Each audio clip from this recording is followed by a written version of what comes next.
think it very quickly turned into a story about race, when actually this is a story about gender. Violence against women is endemic in cultures, societies, countries all around the world. And this was an opportunity to discuss women's rights, to look at improving women's safety, to really start to deal with issues around the difficulty of helping women who have been through these sorts of experiences and ensuring that it doesn't happen again. So why do you say it's become about race? I mean, do you mean religion as well, presumably? Or? I think what's happened is that I would have liked to have seen more discussion, and I'm hopeful that we might yet have a discussion about what really went on here, which is about the rights of women to walk unmolested at night, instead of becoming an issue about the colour of the skin of the men who attacked them.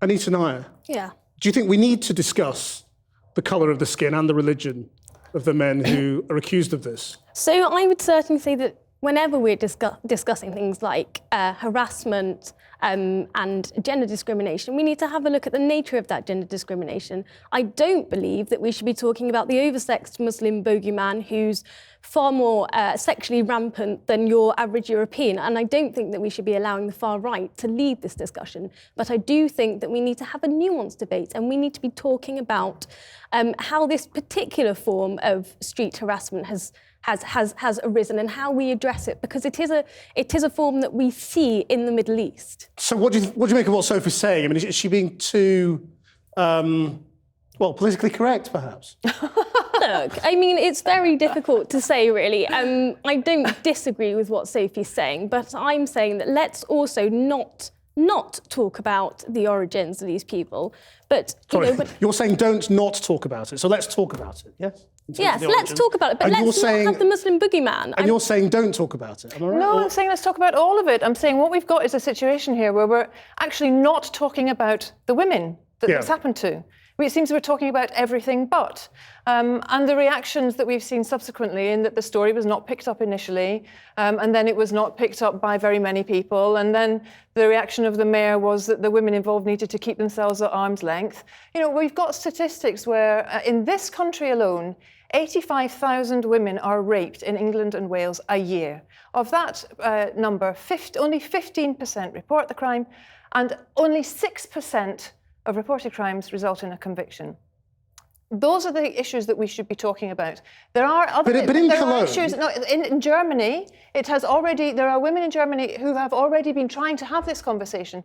For example, at the Oktoberfest, there were horrible amounts of harassment, and that has not been pursued, and it has not been examined. And instead, this has become an argument about, almost as though it's something completely different. So do you think it's all the same? If it's harassment of women, you don't need to break it down into origin or religion. It is harassment. Violence against women is endemic, and we need to be tackling that. And if you rounded up and deported all of the people who were responsible for attacking these women, violence against women would not stop. What do you make of that? So, yes, I think violence against women it happens in every single country, and the statistics are horrendous wherever you look, if they bother to take statistics. What I'm saying is, the far right are leading this by saying it's the oversexed Muslim boogeyman. Well, no, it's not. But if we break it down and we look at who the women are reporting has perpetuated these crimes... Yeah. They said it was Arab and North African. North African origin and migrants. So, you know, let's understand how to tackle the question that. Is that in a relevant, culturally sense. It is in how we tackle the crime, and I'm with Sophie here on the fact that we should always talk about sex crimes against women. We should have talked about the Oktoberfest sex crimes. We should talk more about the women who are raped and killed in this country. 2 women die per week. We should talk more about that.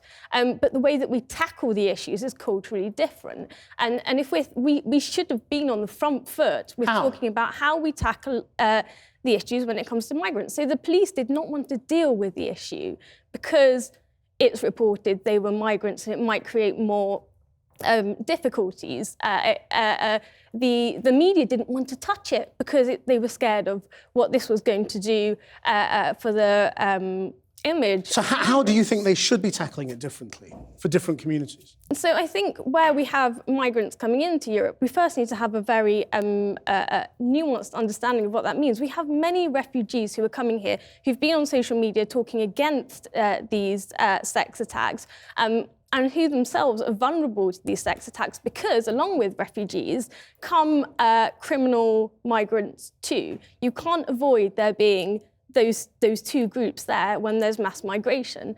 And what we need to be doing in tackling this is actually saying, well, how do we deal with these men who perpetuated the crime? We need to be speaking to Middle Eastern feminists who understand how sexual harassment works in those regions more, and we need to be taking a more nuanced approach. So we need to be tackling it before the far right can get there and turn this into a race issue. Thank you both very much. I think you probably agree more than you disagree, don't you? Thanks very much indeed.